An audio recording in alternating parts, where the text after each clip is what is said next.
ከተፈጥሮተ ነፍስ ተፈጥሮተ ስጋ ይቀድማል። ነገር ግን ከተፈጥሮተ ስጋ ደግሞ ተፈጥሮተ ነፍስ ይበልጣል።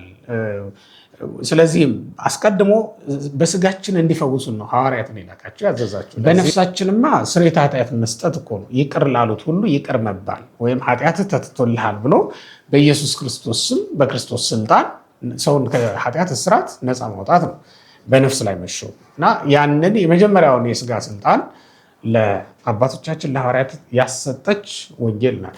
ኦሪት መንፈሰ ረድኤትን እንድናገኝ ያደረገችን፣ ያ ማለት ባህር ቢሞላብን እንድናጎልባት ወይም እንድንከፍልባት ማለት ነው ያደረገችን ኦሪት ናት። ይሄ መንፈሰ ረድኤት ይባላል። በቀደመው ዘመን ከአለት ላይ የፈለቀው ውሃ ከጥማታችን ብቻ ነበር ያረካል። ጽማ ስጋ ብቻ የሚያረካ ነበር። ያሁኑ ግን ከመንፈሳዊው አለት ላይ የመነጨው ውሃ ጽማ ነፍስንም የሚያረካ ሆነ ማለት ነው። ኢየሩሳሌም ያመነጫቻቸውን ወይም የኢየሩሳሌም ምንጮች የጠጡ ሰዎች ሁሉ ወደሱ መምጣት ነበረባቸው። ለምን? እሱ ከሚሰጠው ውሃ የሚጠጣ ብቻ ነው የማይጠማው ለዘላለምና። ኢየሩሳሌም ያመነጨቻቸው ሰማርያ ያስገኘቻቸው ምንጮቿ በጠቅላላ ከያዕቆብ የተገኙ ቢሆኑም ቅሉ ያ የሙሴ በትር የክርስቶስን መስቀል የሚያሳይ ጥላ ነው የነበረው ማለት ነው። ሙሴ ከደመና መና ባወረደ ጊዜ ክርስቶስ መና ሆኖ ከሰማይ እንደሚወርድ እንደሚመጣለን የማሳያ ነበረ። ደመናው የድንግል ማርያም ምሳሌ አይደለም፣ መናው ደግሞ የክርስቶስ ምሳሌ ነው። አሁን ከዚህ የሚበልጥ መና መጥቶላቸዋል ያላቸው ኢየሱስ ክርስቶስ በአምላክ ቅድስት ድንግል እመቤታችን ከሔዋን መንገድ በተለየ ሁኔታ ነበር ትሄድ የነበረው ማለት ነው። ከሔዋን በተለየ መንገድ ስለሄደችም ነው ሁለተኛውን አዳም ኢየሱስ ክርስቶስን ወደ ዓለም ይሳበችልን ወይም እንዲገኝ ያደረገችው። በጸጋው ጠርቶናል ማለት ምን ማለት እንደሆነ ታውቃላችሁ? ልንጠራ ልንመረጥ የምንችልበት ምንም አይነት ዝግጅት ሳይኖረን ማለት ነው። አንድ ክርስቲያን እግዚአብሔርን ማገልገል የሚችለው ዛሬም በጸጋው። ያ ማለት ምን ማለት ነው? ክርስቲያኖች ጉልበት ስላለን አይደለም የተጠራ ነው። እውቀት ስላለንም አይደለም የምናገለግለው። ሀብት ስላለንም አይደለም ድሆችን በማብላት በማጠጣት እግዚአብሔርን የምናገለግለው። ጸጋው ላልጠራቸው ሰዎች፣ ጸጋው ላልጎበኛቸው ሰዎች ክርስቶስ ምን ያህል የማይተረጎም ድንቅ ምስጢር እንደሆነ እግዚአብሔር በሰጠን ጥቂት ጸጋ ብዙ ነገር ማገልገል፣ ብዙ ነገር መስራት ይቻላል። እግዚአብሔር ለሰው ልጆች በሰጣቸው ወይም በከፈተው እውቀት ግን ብዙ እውቀት ቢኖር እንኳን ጥቂት ነገር ማድረግ እንደማይቻል ማሳያ ነው። ፍቅርነት የሚያሳይ ቃል ነው ጸጋ ብለን ስንናገር። ከተቀባዩ ምንም ነገር ሳይታይ ሰጪው እንዲሁ ዝም ብሎ የሚሰጠው ነገር ጸጋ ተብሎ ሊጠራ ይችላል። ተቀባዩ ክፉ ሊሆን ይችላል። ተቀባዩ ኃጢአተኛ ሊሆን ይችላል። ተቀባዩ የማይገባውም ሊሆን ይችላል። ግን ሰጪው ለጋስ ከመሆኑ የተነሳ ለሁሉም ይሰጣል።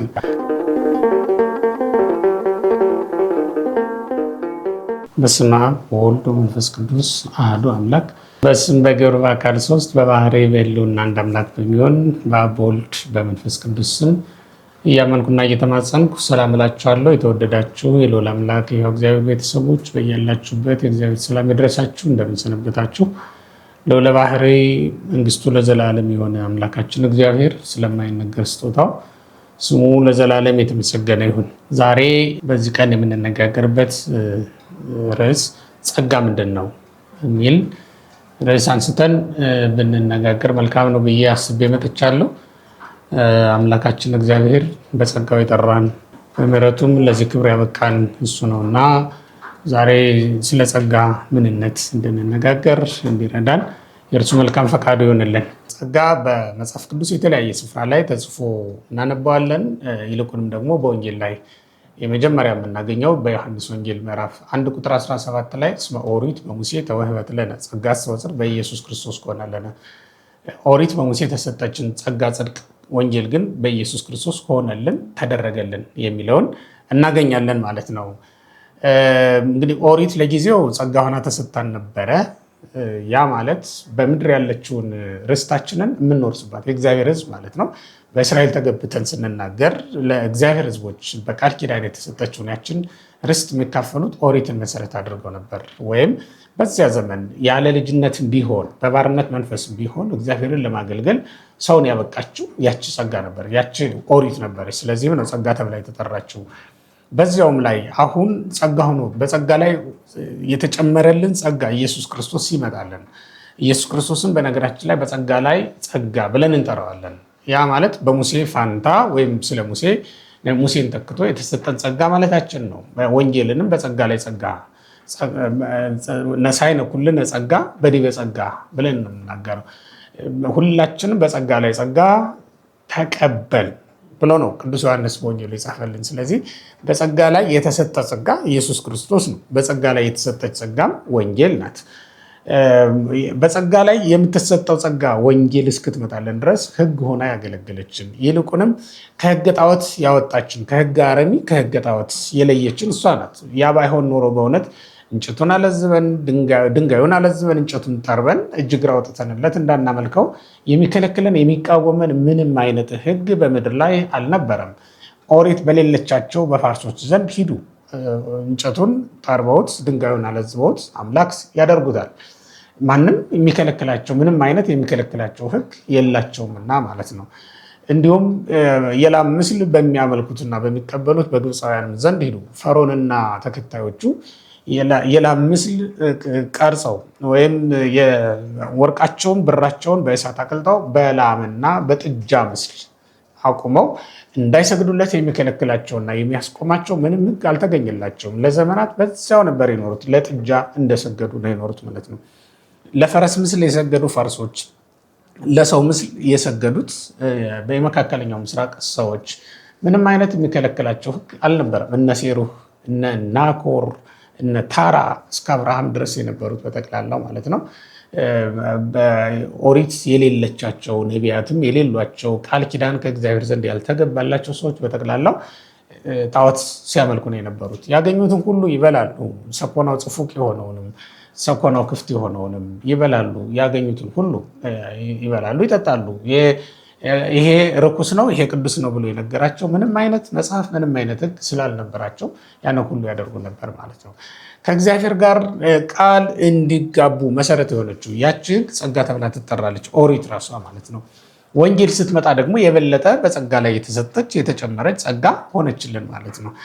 ምክንያቱም በዚያ ዘመን የነበረው ጸጋ በስጋ ብቻ እንድንጎበኝ የሚያደርግ ነበረ። በስጋ እግዚአብሔር ምሕረቱን ያመጣልናል። ብንታመም የነሐስ እባብ ሰቅሎ ያድነናል። እባብ ቢነድፈን የነሐስ እባብ ሰቅሎ እንዲያድነን የሚያደርግ ሕግ ነበረ በዚያ ዘመን ማለት ነው። ዛሬ ደግሞ በዚያ ፋንታ በነሐሱ እባብ ፋንታ የሚሰቀልልን ክርስቶስን ይዛ የመጣችው ሕግ ወንጌል ናት። ስለዚህም በጸጋ ላይ ጸጋ ብለን እንጠራታለን ማለት ነው። ዛሬ ስጋችንን ብቻ የሚያድን ሕግ አይደለም ያለን፣ ነፍሳችንንም የሚያድን ጸጋ ነው የተሰጠን ማለት ነው። ዛሬ በምድር ብቻ የሚጎበኘን የሚጠብቀን ሕግ አይደለም የተሰጠን፣ በሰማይም ከእሳተ ገሃነም የሚያድነን የሚያወጣን ወይም ከኩነኔ ነፃ የሚያወጣን ሕግ ነው የተሰጠን። ያችም ጸጋ ያችም ሕግ ብለን የጠራናት ሕገ ወንጌል ናት። እሷም ጸጋ ሆና የተሰጠችን ስጦታችን ናት። ያኛውን የኩነኔ ሕግ አይደል ያለው ቅዱስ ጳውሎስ፣ የኩነኔ ሕግ ብሎ ነው የሚጠራው። ይሄኛውን ደግሞ የጽድቅ ሕግ ብሎ ይጠራዋል ማለት ነው። ከኩነኔ የማያድን ስለሆነ ነው። በእርግጥ በስጋ በረድ እንዳይወርድባቸው መዓት መቅሰፍት እንዳይመጣባቸው ያደረገቻቸው የታደገቻቸው ያቺ ሕግ ናት። በዚያ ዘመን ኢሉፍላውያን በተነሱባቸው ጊዜ ታቦት ይዘው እንዲዘምቱ የረዳቻቸው ያስተማረቻቸው እኮ ያቺ ሕግ ናት አይደል? ባህር በከፈሉ ጊዜ የደገሟት የዘመሯት ያቺ ሕግ ናት። ውሃም ካለት ላይ ባፈለቁ ጊዜ ንሴብሖ ብለው ያመሰገኑባት ያቺ ሕግ ናት። መና ከደመና በወረደላቸው ጊዜም እግዚአብሔርን ያመሰገኑባት ያቺ ሕግ ናት። ያቺ ሕግ በስጋ ሁሉን ነገር አድርጋላቸዋለች። ምግብ ባይኖራቸው ከሰማይ መና እንዲወርድላቸው፣ ውሃ ባይኖራቸው ከአለት ላይ ውሃ እንዲፈልቅላቸው፣ መንገድ ባይኖራቸው በባህሩ መካከል እንኳን ማለፍ እንዲችሉ መንገድ የከፈተችላቸው ያሰጠቻቸው ሕግ ናት። ግን ምድራዊቷን ርስት ካልሆነ በስተቀር ሰማያዊውን ርስት ማስገኘት የማይቻላት ስለነበረች ጸጋ ብቻ እንጂ በጸጋ ላይ የተሰጠች ጸጋ ብለን አልጠራናትም ማለት ነው። ምክንያቱም በዚያ ዘመን ሰውን ለጽድቅ ብታበቃም እንኳን ወይም ሰውን ለቃል ኪዳን ብታበቃም እንኳን እግዚአብሔርን ሰው ማድረግ የቻለች ሕግ አልነበረች፣ ወይም እግዚአብሔር ሰው እንደሆነ የተጻፈባት ሕግ አልነበረችም። ያንን በተስፋ ስትጠባበቅ የነበረች ናት። ያ ማለት ወንጌልን በውስጧ ይዛ ወንጌልን በውስጧ ታቅፋ የኖረች ናት። ወይም በአብራከ ኦሪት በአብራከ ነቢያት ነበረች ወንጌል ራሷ። በማህፀነ ኦሪት በአብራከ ነቢያት ነበረች ወንጌል ራሷ። ከዚያ ተከፍላ እስክትመጣ ድረስ ያንን በውስጧ ይዛ የነበረች በመሆኗ ነው እንግዲህ ኦሪትን ጸጋ ብለን የጠራናት ማለት ነው። ወንጌልን ግን በጸጋ ላይ ጸጋ ብለን እንጠራታለን። ለምን? በዚህ ዓለምም በወዲያኛውም ዓለም የምንረባበት የምንጠቀምበትን ነገር ይዛ ስለመጣች ማለት ነው። በዚህ ዓለም ከቁራኝነት ነፃ እንሆንባታለን። ያ ማለት አጋንንት በእኛ ላይ ስልጣን እንዳይኖራቸው ትእዛዝ የተሰጠው በወንጌል ላይ ስለሆነ ነው። ወሀቦሙ ስልጣነ ዲበ አጋንንት ርኩሳን ዲበ መናፍስት ርኩሳን ብሎ ጌታ በወንጌል በማቴዎስ ወንጌል ምዕራፍ 10 ላይ እንደነገረን ከቁጥር 1 ጀምረን ስንመለከት ጌታ የጠራን እኮ በአጋንንት ላይ ስልጣን ሊሰጠን ነው። ይህንን ስልጣን ያሰጠችን የሾመችን ወንጌል ስለሆነች ነው። ይሄ በስጋችን እንዳይሰለጥኑብን ነው። በነገራችን ላይ ይሄኛው ማቴዎስ 10 ላይ ያለው ሹመት በስጋችን ላይ አጋንንት እንዳይሰለጥኑብን የተሰጠ ስልጣን ነው። በነፍሳችን ላይ ሐዋርያትን የሾማቸው ገና ኋላ ነው የሚሾማቸው። ይሄኛው በስጋችን እንዲፈውሱን የተሰጣቸው ስልጣን ነው። ያ ማለት ከተፈጥሮተ ነፍስ ተፈጥሮተ ስጋ እንደሚቀድም ሁሉ ያው ማህደር አይደል የሚቀድም መጀመሪያው ማህደር ስለሆነ ነው እንጂ በእኛ አነጋገር ነው በነገራችን ላይ እንጂ እግዚአብሔር ነፍስንም ስጋንም ሲፈጥር ቅጽበት አለበት ወይም ጊዜ ይገድበዋል ማለታችን አይደለም።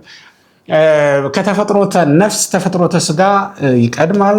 ነገር ግን ከተፈጥሮተ ስጋ ደግሞ ተፈጥሮተ ነፍስ ይበልጣል። ስለዚህም አስቀድሞ በስጋችን እንዲፈውሱን ነው ሐዋርያትን የላካቸው ያዘዛቸው። ለዚህም ነው እዛ ላይ የተዘረዘሩትን አምስቱንም ስጦታዎች ብትመለከቷቸው የስጋ ናቸው። ድውያንን መፈወስ፣ ሙታንን ማንሳት፣ ለምጻሞችን ማንሳት፣ አጋንንትን ማውጣት እና ሙት ማንሳት። እነዚህ ስትመለከቷቸው አስቀድሞ አምላካችን መድኃኒታችን ኢየሱስ ክርስቶስ እኛን በስጋ እንዲጠቅሙን የላካቸው መሆኑን ነው የሚያሳየው ማለት ነው። ስለዚህ ከኦሪት የተሻለ ጥቅም እንደሰጠችን ነው የምንመለከተው። ምክንያቱም ሐዋርያትን በመናፍስት ሁሉ ላይ ስላሰለጠናቸው ምንም እንኳን ገና በነፍሳችን ላይ ባያሰለጥናቸውም ያ ማለት በነፍሳችንማ ስርየተ ኃጢአት መስጠት እኮ ነው። ይቅር ላሉት ሁሉ ይቅር መባል ወይም ኃጢአትህ ተትቶልሃል ብሎ በኢየሱስ ክርስቶስ ስም በክርስቶስ ስልጣን ሰውን ከኃጢአት እስራት ነፃ ማውጣት ነው በነፍስ ላይ መሾም እና ያንን የመጀመሪያውን የስጋ ስልጣን ለአባቶቻችን ለሐዋርያት ያሰጠች ወንጌል ናት። ከዛ ሲቀጥል ደግሞ በነፍስም ላይ ይሾማሉ። በዮሐንስ ወንጌል ምዕራፍ 20 ቁጥር 23 ላይ እንደምንመለከተው ይቅር ላሉት ሁሉ ይቅርታን ማስገኘት እንዲችሉ እነሱ ይቅር ያሏት ነፍስ ከኃጢአት ነፃ የምትወጣበት ወይም ከኃጢአት የተፈታች እንድትሆን እግዚአብሔር ፈቅዷል። ይሄ በጸጋ ላይ ጸጋ አሰኝቷታል ማለት ነው። ወንጌልን በስጋ በነፍስም ጸጋ እንድናገኝ እንድንቀበል ያደረገችን ስለሆነች ማለት ነው። ይቀጥላል። በመንፈሰ ረድኤትም ላይ መንፈሰ ልደትን አሰጥታናለች ወንጌል። ኦሪት መንፈሰ ረድኤትን እንድናገኝ ያደረገችን፣ ያ ማለት ባህር ቢሞላብን እንድናጎልባት ወይም እንድንከፍልባት ማለት ነው ያደረገችን ኦሪት ናት። ይሄ መንፈሰ ረድኤት ይባላል። ክርስቲያኖች በስጋ ረሃብ ቢገጥመን በልተን የምንጎለብትበት የምንጠነክርበትን ስጋችንን የምንደጉምበትን መብል መጠጥ ታስገኝልናለች። ይሄ ረድኤት መንፈሰ ረድኤት ይባላል። ለአባቶቻችን ለነቢያት የተሰጠውም ጸጋ ልክ እንደዚሁ መንፈሰ ረድኤት ነው።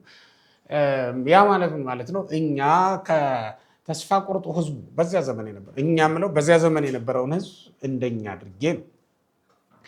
በዚያ ዘመን የነበረው ህዝብ ተስፋ ቆርጦ ለጣዖት ለኃጢአት ተላልፎ እንዳይሰጥ ይጠብቁ ዘንድ ነቢያትን እግዚአብሔር ልኳቸዋል። ይሄ ምን ይባላል? መንፈሰ ረድኤት ተብሎ ይጠራል ማለት ነው። በዚያ ፈንታ ደግሞ ያም እንዳለ ሆኖ ለእኛ መንፈሰ ረድኤት ብቻ ሳይሆን መንፈሰ ልደትም ተሰጠን ማለት ነው። ምን ማለት ነው መንፈሰ ልደት?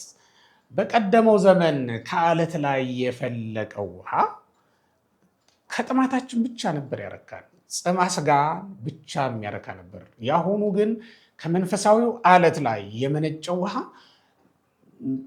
ጽማ ነፍስንም የሚያረካ ሆነ ማለት ነው። ተመልከቱት።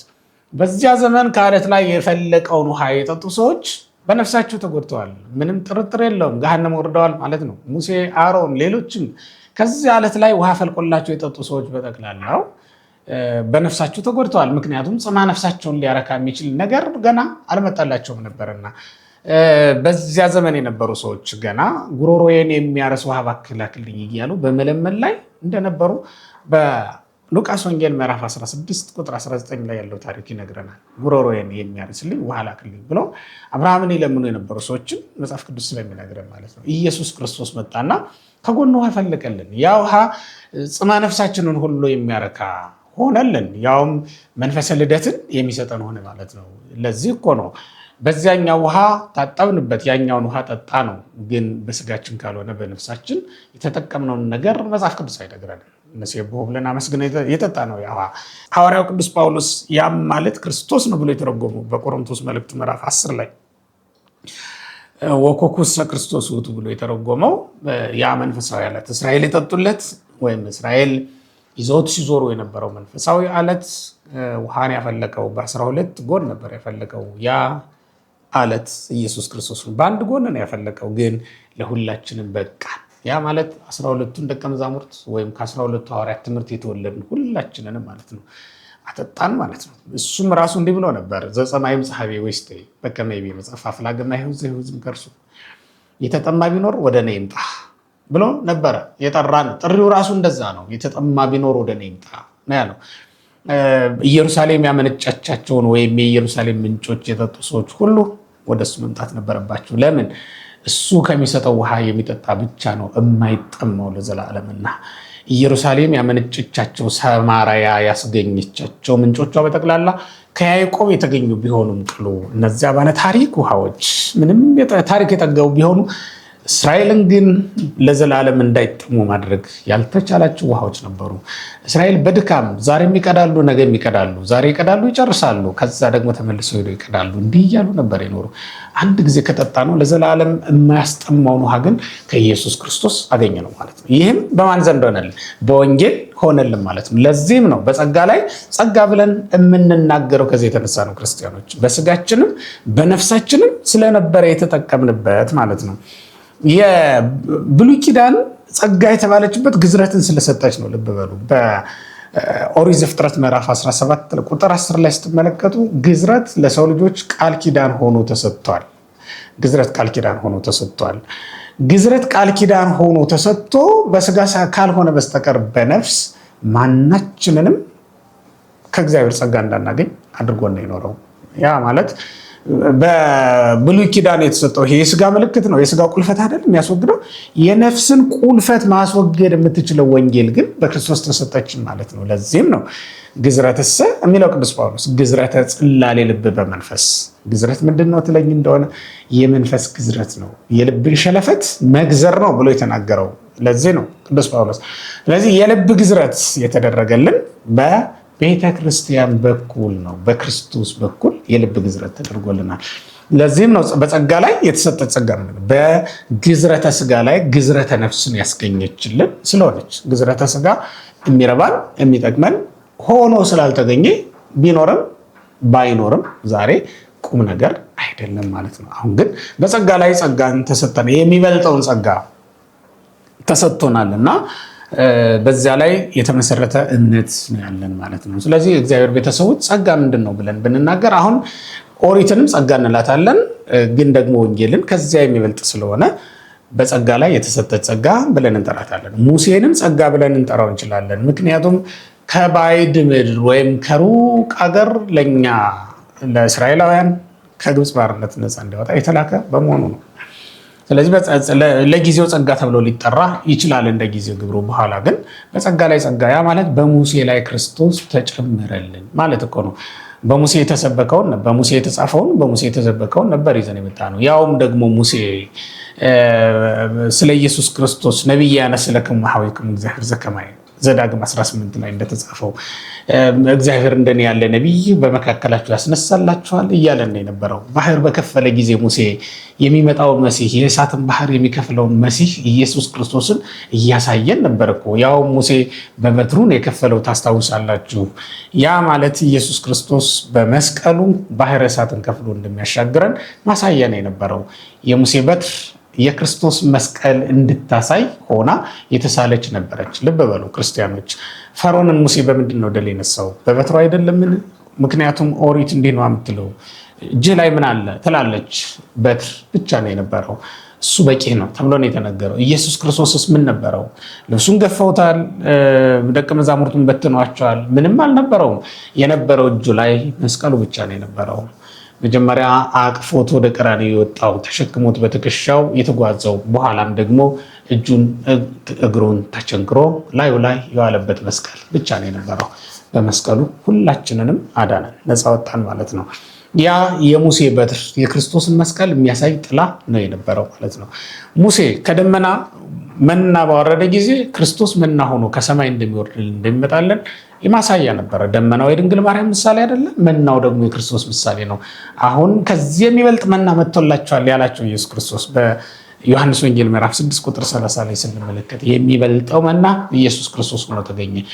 ያ መና ሙሴ ኢየሱስ ክርስቶስን በዮሐንስ 6 ላይ እንዳስተማረን ከሞት የማያድን ይልቁንም ከሞት ለሚያድነው መና መቆያ ሆኖ የተሰጠ ምልክት ሆኖ የመጣ ነበር ማለት ነው። ያንን አሳየን፣ ሙሴ አሳይቶናል። ስለዚህም ጸጋ ብለን ልንጠራው ክርስቶስን በስዕል ስላሳየን ማለት ነው። ታቦት አድርጎ አሳይቶናል። ኪሩቤል የሚጋርዱት አድርጎ ማለት ነው።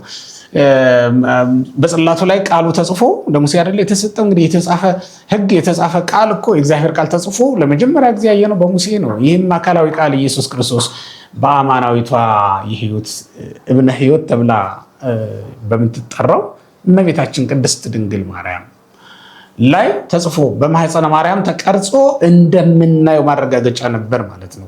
ልብ በሉ ክርስቲያኖች፣ በድንጋዩ ላይ ለተጻፈው ቃል ነው እኛ የሰገድንለት። በማህፀነ ማርያም ለተቀረጸው ክርስቶስ እንደምንሰግድ ማሳያ ነበረ። ስለዚህም ጸጋ ነበር። አሁን ግን የሚበልጠው ጸጋ ኢየሱስ ክርስቶስ መጣና በጸጋ ላይ ምን ተሰጠናል ማለት ነው? ጸጋ ተሰጠን ብለን ተናገርን ማለት ነው። በጸጋ ላይ ጸጋ ተሰጠን ብለን ተናገርን። ቀለል እናድርገውና ወደዚህ ስናመጣው ጸጋ ለአንድ ክርስቲያን አንድ ክርስቲያን የተጠራበት መንገድ በራሱ ጸጋው ነው። በጸጋው ተጠርተናል ብለን ነው የምንናገረው የምናስተምረው። ሐዋርያው ቅዱስ ጳውሎስ ለገላትያ ሰዎች በጻፈላቸው መልእክቱ ምዕራፍ 1 ቁጥር 15 እስከ ቁጥር 16 ድረስ እንደተናገረው ነገር ግን በእናቴ ማኅፀን ሳለሁ የለየኝ በጸጋውም የጠራኝ እግዚአብሔር በአሕዛብ መካከል ስለ እርሱ ወንጌልን ሰብክ ዘንድ ልጁን በእኔ ሁኔታ ሊገልጥ በወደደ ጊዜ ወዲያው ከስጋና ከደም ጋር አልተማከርኩም ብሎ ይናገራል።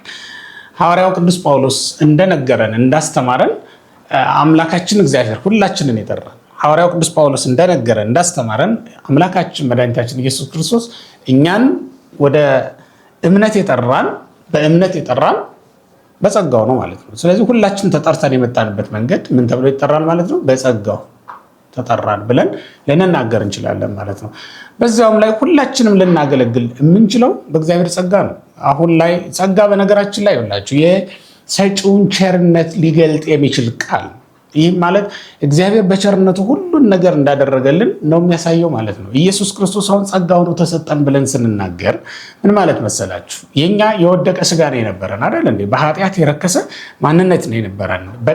ቀዳማዊው አዳም እኛን ልጆቹን ቤዛ ሆኖ ማዳን ወይም ደግሞ ማዳን የሚችልበት ምንም አይነት ጸጋ አልነበረውም፣ ምንም አይነት አቅም አልነበረውም። ያ ማለት ለበደለው በደል ካሳ አድርጎ ማቅረብ የሚችለው ምንም አይነት ነገር አልነበረውም ማለት ነው። ኢየሱስ ክርስቶስ በመጀመሪያ ለእኛ ጸጋ ሆኖ ተሰጠ ምንለው ለምንድን ነው? በእኛ ወገን ስለመጣ ነው።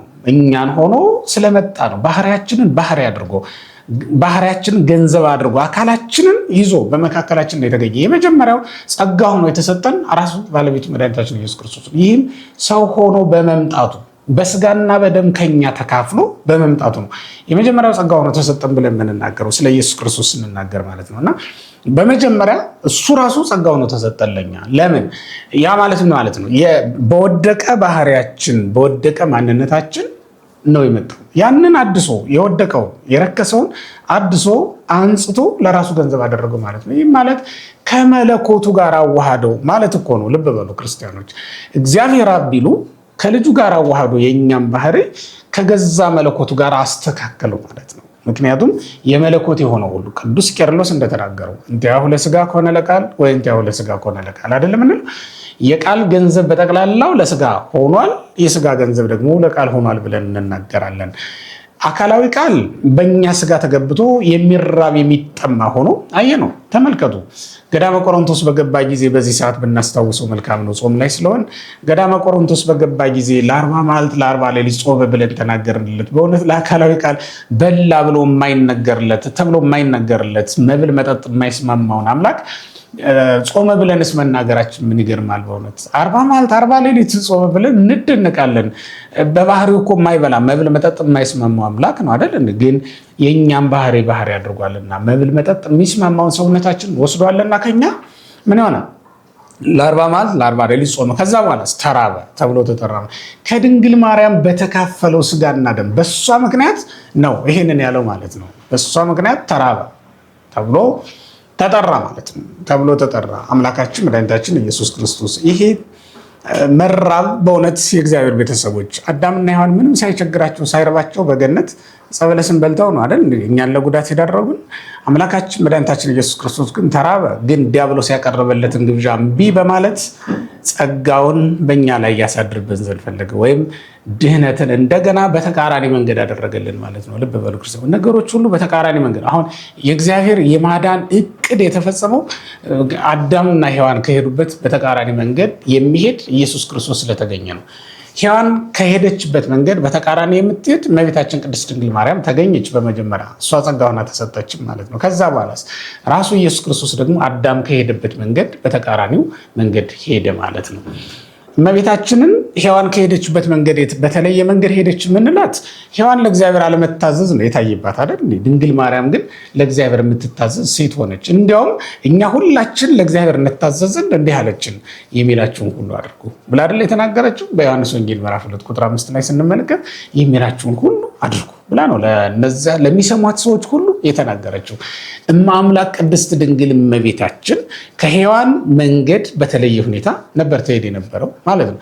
ከሔዋን በተለየ መንገድ ስለሄደችም ነው ሁለተኛውን አዳም ኢየሱስ ክርስቶስን ወደ ዓለም ይሳበችልን ወይም እንዲገኝ ያደረገችው ከዚህ የተነሳ ነው ማለት ነው። የተመረጠችው እንኳ ከዚህ የተነሳ ነው። ከሔዋን በተለየ መንገድ ስለሄደች ነው። የመጀመሪያው ዘመን ላይ የሁለተኛው መቶ ክፍለ ዘመን ላይ የተነሱ ክርስቲያኖች የሚጽፏቸው መጻሕፍት ላይ ስለ ሔዋንና ስለ እመቤታችን ሲያነጻጽሩ ኢቭ ኤንድ ሜሪ የሚለውን ሲያነጻጽሩ እነዚህ ሁለቱን ሲያነጻጽሩ የሚያመሰግኗት እመቤታችን ቅድስት ድንግል ማርያም እንዲህ ባለ መንገድ ነው። ይህ ማለት አዲሲቷ ሔዋን ብለው ነው የሚጠሯት። ከመጀመሪያው ሰማዕት ብለን የምንጠራው ይሄ በዘመነ ሐዋርያውያን አበው ጠበቆች ከሚባሉት ዘመን ላይ ማለት ነው። ሰማዕቱ ጀስቲን ከጻፈው መጽሐፍ ጀምረን በኋላም ደግሞ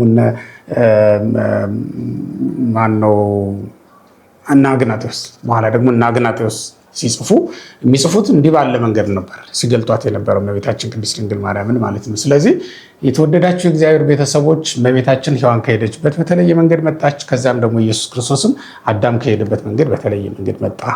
ያም ሆኖ ግን በእውነት መለኮቱን ከስጋችን ጋር ማዋሃዱ ነው እንጂ እንዲህ ያሰኘው ስጋችንን ገንዘብ ባያደርግማ ኖሮ እኮ እንዲህ ባልተባለም ነበር፣ ተራባ አይባልም ነበር። ዲያብሎስም ምግብ ብላ ብሎ ባልጋበዘውም ነበረ። ለመለኮት ብላ ብሎ ሊጋብዘው አይችልማ። እግዚአብሔር እንዴት ብላ ብሎ ሊጋብዘው ይችላል? ሊሆን አይችልም። በእውነቱ ለፀሐይ ብርሃን ሻማ ማቀበል አይሆንም። ሊሆን የሚችል ነገር እኮ አይደለም። አላታ አስቀድሞ ብርሃን ከሷ ነው የተገኘው። ከሌሎቹ ሁሉ የሚበልጥ ብርሃን በሷ ዘንድ አለ። ስለዚህ ለፀሐይ ሲጨልምብሽ የምታበሪው ብሎ ማንም ኩራዝ ሊያቀብላት እንደማይችለው ሁሉ ኢየሱስ ክርስቶስንም እግዚአብሔርንም ሲርብህ ብላ ብሎ መና ወይም ምግብ ሊያቀርብለት የሚችል ማንም የለም ማለት ነው። እንዲህ ባለ መንገድ እንግዲህ ኢየሱስ ክርስቶስ ለኛ ጸጋ ሆኖ መጣልን፣ ጸጋ ሆኖ ተሰጠን ማለት ነው። ያም ማለት ባህሪያችንን ገንዘብ አድርጎ ወደ ዓለም መጣ ማለት ነው። እሱን ገንዘብ አድርገን ነው እንግዲህ እኛ ሁላችን ወደ መዳን የደረስነው ማለት ነው። አሁን ልብ በሉ የእግዚአብሔር ቤተሰቦች፣ በኋላ ላይ በእርግጥ ለብቻው የምናየው በጸጋው ድናችኋል የሚለውን ደግሞ ለብቻው የምንመለከተው ነው የሚሆነው። ሆኖም ግን አሁን ከያዝነው አንጻር ጸጋ ምንድን ነው ብለን ስንናገር አምላካችን መድኃኒታችን ኢየሱስ ክርስቶስ ራሱ ለእኛ ጸጋ ሆኖ ተሰጥቶናል። ከዛስ እኛን ራሳችንን ደግሞ በጸጋው ጠርቶናል። ሐዋርያው ቅዱስ ጳውሎስ እንደተናገረው በጸጋው ጠርቶናል ማለት ምን ማለት እንደሆነ ታውቃላችሁ? ልንጠራ ልንመረጥ የምንችልበት ምንም አይነት ዝግጅት ሳይኖረን ማለት እኮ ነው። ልብ በሉ እግዚአብሔር ቤተሰቦች፣ ለሐዋርያነት ቢያበቃ ዝግጅት እያደረጉ አይደለም እኮ ያገኛቸው አይደል? የሐዋርያትን ሲያገኛቸው አሳ እያጠመዱ የተለመደ ስራቸው ላይ ተሰማርተው ያው እንደተለመደው ወጣ ወረድ እያሉ ይህን ዓለም ሙሉ ለማድረግ ጥረት ሲያደርጉ ነበር ያገኛቸው። እሱ ግን ለሌላ ነገር አጫቸው። እንዲያው ጸጋው ይጠራል ማለት እኮ ይሄ ነው። እግዚአብሔር ቤተሰቦች ቅዱስ ጳውሎስን ያገኘው ለሐዋርያነት ዝግጅት እያደረገ ነበር እንዴ? የነበረበትን ታሪክ ታውቆ የለም እንዴ? የሐዋርያት ሥራ ምዕራፍ 9 ቁጥር 1 ጀምረን ስንመለከት እና የሐዋርያት ሥራ ምዕራፍ 8 ላይ ስንመለከት ወሳውል ሳዲሁ ይትቀየም አብያተ ክርስቲያናት ለእግዚአብሔር ይለዋል በቅዱስ መጽሐፍ ሲገልጠው። ሳውል ግን ገና የእግዚአብሔርን ቤተክርስቲያን ያሳድድ ነበር ተብሎ ነው የተጠራው። ክርስቲያኖች ገና ቤተክርስቲያንን በማሳደድ ላይ የነበረውን በእውነት ወደ ወንጌል መጥራት፣ ገና ቤተክርስቲያንን ያሳድድ የነበረውን ወደ ጸጋው ዙፋን በእምነት እንዲቀርብ መጥራት፣ ያን የመሰለ ትልቅ ሐዋርያ በጸጋው ጠራው አምላካችን ኢየሱስ ክርስቶስ። ለዚህም ነው እንዲያው በጸጋው ተጠርቼ ብሎ የሚናገረው ለአሕዛብ ወንጌልን እሰብክ ዘንድ መንፈስ አድርጎ ላከኝ ብሎ የሚያመሰግነው ቅዱስ ጳውሎስ። ለዚህ ነው በጸጋውም ስለተጠራ ነው ከስጋና ከደም ጋር አልተማከርኩም የሚለው። ልብ በሉ ክርስቲያኖች፣ ከስጋና ከደም ጋር አልተማከርኩም ማለት ምን ማለት ነው ከተባለ ከስጋና ከደም ጋር ተማክሮ ሊያገኙት የሚችሉት እውቀት ስላይደለ እኮ ነው። ይሄ በጸጋው መጠራት ማንም ከስጋና ከደም ጋር ተማክሮ ሊያገኙ አልቻለም። በዚያ ዘመን በእውነት ሐዋርያትን የሚበልጧቸው ጸሐፍት ፈሪሳውያን በእውቀት ነበሩ አይደል? በዝግጅት በትምህርት ዝግጅት ቢሆን ኖሮ እኮ በአገልግሎትም ቢሆን ቤተ መቅደስ አካባቢ ይገኙ የነበሩና ምንም እንኳን አንዳንድ ጊዜ ስጋዊ ነገር ቢቀላቅሉበትም ግብዝነት የሞላበት ቢሆንም አገልግሎታቸው በቤተ መቅደሱ በቦታው ቆመው መስዋዕት እየሰዉ ዛሬም እንደ አባቶቻችን ወጋችንን ሕጋችንን እንጠብቃለን ብለው ሲጠብቁ ሲያገለግሉ የነበሩ እኮ ጸሐፍት ፈሪሳውያን ነበሩት በቤተ መቅደስ። ግን እነሱን አልመረጠም። ለምን? ጥሪው በጸጋ የሚደረግ እንጂ በዝግጅት የሚደረግ ስላልነበረ ነው ክርስቲያኖች። ስለዚህ ሐዋርያትን ጠራቸው ማለት ነው። በትምህርት ዝግጅት የላቸውም። ልብ በሉ። ሱባኤውን በመጠበቅ ዝግጅት ላይ አልነበሩም። መስዋዕት በማቅረብ ዝግጅት ላይ አልነበሩም። በዚያ ዘመን የነበሩ መዘጋጃ መንገዶች በጠቅላላ በጴጥሮስ፣ በዮሐንስ፣ በሌሎችም ዘንድ አልነበሩም። ምናልባት እንዲያውም ዮሐንስን አንዳንዶቹ ይሻሉ ነበር። ምክንያቱም የቅዱስ ዮሐንስን ትምህርት በመስማት ከከተማ ወጥተው ስለነበረ ዮሐንስን ተከትለው ምናልባትም እነሱም ቢሆን ነገሩ አስገርሟቸው ዮሐንስ ሳይበላና ሳይጠጣ መኖሩ አስደንቋቸው በምድረ በዳም ለ25 ዓመት የኖረ ባህታዊ አይተውት የማያውቁ ሰው በምድረ በዳ ለ25 ዓመት የኖረ ሰው ከ30 ዓመት ከሰው ጋር ያልኖረ ሰው አስቡት ምን ያህል የተለየ ሊሆን እንደሚችል በገጽታው፣ በአኗኗሩ፣ በሁሉ ነገሩ የተለየ ነገር ነው። እሱን ለማየት አድንቀውም ሊሆን ይችላል። ብቻ ግን ከከተማ ተለይተው ወጥተው ለንስሐ የሚገባውን ጥምቀት እየተጠመቁ የነበሩ ነበሩ። እነሱ ጥቂት ዝግጅት አድርገው ሊሆን ይችላል። ኋላም ሊቃይቴ ታድር ብለው መምህር ሆይ ወዴት ታድራለህ ብለው ማደሪያውን ያዩ ዘንድ ከሱ ጋር አብረው የሄዱና ለ10 ሰዓት ከሱ ጋር አብረው የነበሩ ወዋሉ ሀቢሁ የዕለት እስከ 10 ሰዓት የሚባሉት እስከ 10 ሰዓት ድረስ ከሱ ጋር አብረው ነበሩ ብሎ ቅዱስ ዮሐንስ በወንጌሉ ላይ የጠቀሳቸው እነዚያ ሰዎች ጥቂት ስለ መሲሁ መምጣት እየሰሙና እየተጠባበቁ እንደነበረ ያሳያል። ግን ያም ቢሆን በጸጋው ካልጠራቸው በስተቀር የሚያበቃ አልነበረም። ሱባኤ የገቡት እና እነዚያ 70 ሱባኤ ቀርቷል ተብሎ የተነገራቸው እነ ዳንኤል ዛሬ የሉማ። ያን ሁሉ ዝግጅት ካደረጉ በኋላ ጥሬ እየበሉ የለመኑት አምላክ ሲመጣ እነሱ ግን በሕይወተ ሥጋ አልነበሩም፣ በአጸደ ነፍስ ነበር የነበሩት። ያም ቢሆን አጋንንት በሚቆጣጠሯት በገሃነም ውስጥ ነበሩ። ያለ ልጅነት ነበር ነው ያረፉት ማለት ነው። እንዲህ ባለ መንገድ ነው የነበሩት። ግን አምላካችን እግዚአብሔር ወደ ዓለም መጣና ሁላችንንም በእምነት ወይም በጸጋ ጠራን ማለት ነው። ያው ኅዳር ላይ ነው ያገኘን። በበለስ ስር ነበር ወይም በሌላ በአንዳች ስፍራ ላይ በቀራጭነት ስፍራ ላይ ነበር። ቀራጩን በቀራጭነት ስፍራ ላይ፣ አሳ አጥማጁን በአሳ ማጥመጃ ስፍራ ላይ፣ ሌላውንም በሌላ ስፍራ ላይ ተሰማርቶ የነበረውን ሰው መጥራት ለኢየሱስ ክርስቶስ የመጣበት አንዱ ዓላማ ነበር እና ልብ የሌላቸው የሰው ልጆች የጠፉ ሆነው ሳለ የጌታቸውን ማደሪያ ፈልገው ማግኘት እንዴት ይቻላቸዋል? አይችሉም። ለዚህም እኮ ነው መምህር ወይ ወዴት ታድራለህ ብሎ ጠየቁት ይላል ቅዱስ ዮሐንስ። ኑ ከኔ ጋር እኔ የማድርበትን ታያላችሁ ብሎ ወሰዳቸው ነው እንጂ የሚለው የሚያድርበትን ፈልገው አገኙት አይልም። እሱ ራሱ ነው የሚያድርበትን ወስዶ ያሳያችሁ። ከእሱ ጋር አብረው 10 ሰዓት ድረስ ቆዩ ተብሎ ነው የተነገረላቸው። ስለዚህ የሚያድርበትን ማደሪያውን ፈልጎ የጠፋው በግ ማግኘት አልቻለም። ራሱ ግን በጸጋ ፈለገን። በእውነት ይሄ በጸጋው ጠራን የምንለው ለዚህ ነው። ያቺ የጠፋባትን ድሪም ትፈልገ የነበረችው ሴት ታስታውሳታላችሁ? ካልጠፉት ከ9 ድሪሞች ይልቅ የጠፋው መገኘት እጅግ ያስደስታት ስለነበረ ቤቷን ሁሉ እኮ ነው የበረበረችው። ወተፈነቀል ኩሎ ዘውስተ ቤታ ወተሀብቱ ማይቶተ ይላል። መብራት ታበራለች፣ በቤቷ ያለውን ስርቻውን ሁሉ ትፈነቅላለች እና የጠፋውን ድሪም ትፈልጋለች። እንዲህ አድርጎ መፈልግ አይታችሁታል። ዕቃ ተጫጭኖበት ድንጋይ ተገጥሞበት የነበረውን ያለን። በእርግጥ ያዕቆብ ድንጋይ የተገጠመበትን ውሃ አይደለ አንስቶ ያጠጣቸው። እንደዚያ እኮ ነው የሆነው። በአለት ልብ ውስጥ ያለውን ውሃ አውጥቶ እኮ ነው እግዚአብሔር ከምድር ላይ አይደለም ያፈለቀላቸው እንደሌላው ጊዜ። አሁን ከአለት ላይ የፈለቀውን ውሃ ነው ያጠጣቸው። ለሚወዳቸው ሰዎች ምን ያህል ስራ እንደሚሰራ እግዚአብሔር ይልቁንም በጸጋው ምን ያህል እንደተጠቀም ነው የሚያሳየው ማለት ነው። ስለዚህ ወገኖች አንደኛ ኢየሱስ ክርስቶስ ጸጋ ሆኖ ራሱ ተሰጥቶናል። ያ ማለት በስጋው እኛን መስሎ ወደ ዓለም መጥቷል ማለት ነው። አሁን ልብ በሉ የምንድንበት መስዋዕት አግኝተናል ማለት ነው። እግዚአብሔር ራሱ ልጁን ጸጋ አድርጎ ለእኛ ሰጠን። አስቀድሞ ለእኛ ልጁን ሰጠን ካሳ አድርጎ ይቀበልልን ዘንድ በኋላ ካሳ አድርገን ብናቀርበው ይቀበልልን ዘንድ ስለፈለገ አስቀድሞ ልጁን ለእኛ ሰጠን ማለት ነው። ይህን ፍቅሩ ምን ያህል እንደሆነና ምን ያህል እንደወደደን መግለጫ መሆኑን ቅዱስ ዮሐንስ በወንጌሉ ነግሮናል። በዮሐንስ ወንጌል ምዕራፍ 3 ቁጥር 16 ላይ እንደተጻፈው እስመ ከመ ዘአፍቀሮ እግዚአብሔር ዓለሙን እንዲሁ ወደደው ነው የተባለው። ዓለምን እንደወደደው ማሳያው የክርስቶስ መምጣት፣ የክርስቶስ በስጋ መሰጠት ነበር ማለት ነው። አንድ ልጁን ስለሰጠ እግዚአብሔር ከተጣላው ከኛ ባህሪ ጋር ነው ያዋሃደው እና ይሄ አንዱ የፍቅሩ መገለጫ ሆኖ ነው የተሰጠን። ከኛ መካከል ሊቀበለው የሚችል ሰው ማንም ስላልነበር አንድ ልጁን ወደኛ ላከ ማለት ነው። በእኛ ዘንድ ሆኖ ከኛ ተገብቶ ጸጋ ሆኖ በእግዚአብሔር ፊት ይሰጥልን ዘንድ ነው ወደ ዓለም የመጣው ማለት ነው።